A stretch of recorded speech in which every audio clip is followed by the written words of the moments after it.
Madeleine Giresse Batoum de l'association Women in Move et nous sommes en présence de l'expert pour nous donner d'amples explications à propos des semences. Bonjour monsieur. Bonjour madame. Bien. Merci. Et voilà, nous sommes entrés chez vous pour afin que vous nous expliquiez sur le choix du maïs parce que nous avons pris 1 hectare et nous avons besoin du type de semence. Qu'est-ce que vous pouvez nous expliquer? Bon, ici, là, au niveau de semences, nous avons 2 qualités de maïs. Nous avons le maïs hybride qui est nommé Pana et nous avons le maïs composite CMS 8704. Bon, la différence, le conseil que je peux vous donner, c'est que ça dépend de ce que vous allez faire de votre récolte. Si vous envisagez faire peut-être l'élevage avec votre récolte, moi je voudrais vous proposer le maïs Pana parce que lui, le rendement à l'hectare il est multiplié par 3 par rapport au maïs composite. Et en plus, quand le coût de rendement finalement vous revient un peu très moins cher par rapport au maïs composite.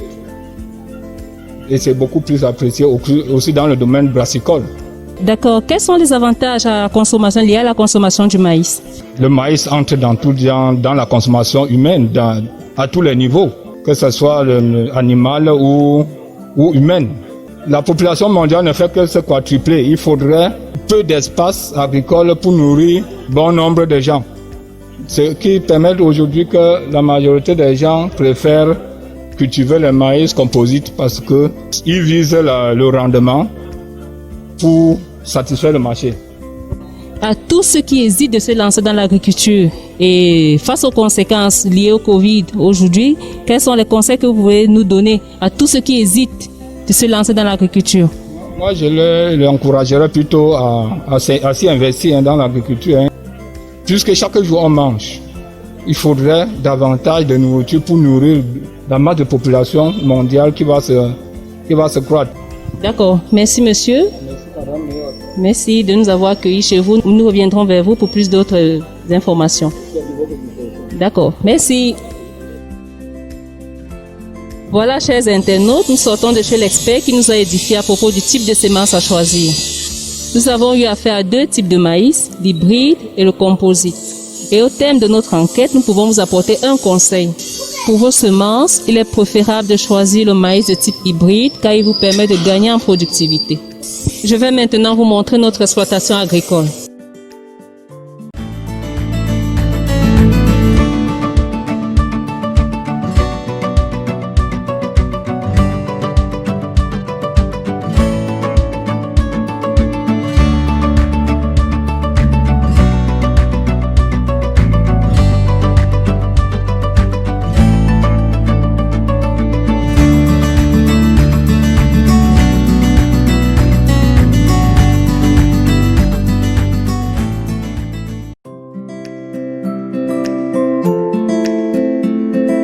Voilà dans le stade où nous sommes et pour y parvenir, nous avons procédé par étapes. La première étant le débroussaillage. Nous avons nettoyé le champ et avec l'aide des populations riveraines et l'obtention de la parcelle ne nous a pas été les plus faciles. Aujourd'hui, nous cultivons sur 1 hectare et le village dans lequel nous nous situons est Benebalot, plus précisément à Ezarassi. Pour y parvenir, nous avons, après le nettoyage, procédé à l'achat d'un pulvérisateur, d'un planteur, c'est-à-dire de l'herbicide maïs, qui sert à tuer les herbes. Vous voyez, là, vous avez les herbes mortes et c'est très important. Puis, nous avons procédé à la mise en sol de l'engrais maïs. Et vous voyez, il est important pour une bonne production d'enlever ces cordes qui sont rampantes et qui rendent difficile la production du maïs.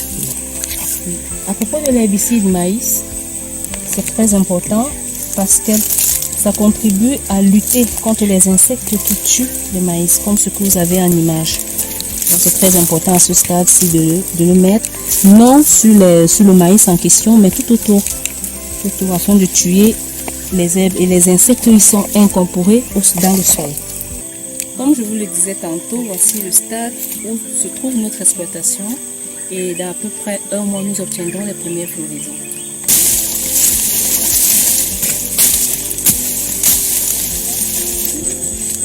Comme vous pouvez le constater, autour de nos plantes, nous avons fait ce qu'on appelle le binage. Le binage est une technique qui consiste à mettre de la terre autour de la plante afin de la rendre plus stable face aux intempéries, comme les pluies, le vent. Après dans le binage, nous avons soigneusement mis de l'engrais autour de nos plants, comme vous voyez. Il a noté que l'engrais ne doit pas toucher ces plants de peur de l'eau brûlée. Lors des pluies, l'engrais sera absorbé par la terre et va nourrir le plant. Cette action permettra la bonne croissance du plant. Comme nous, n'hésitez pas à vous lancer dès maintenant dans votre projet d'agriculture. Et pour tous besoins, nous sommes à votre écoute pour tout conseil. Car, comme on le dit souvent, la terre ne trompe pas.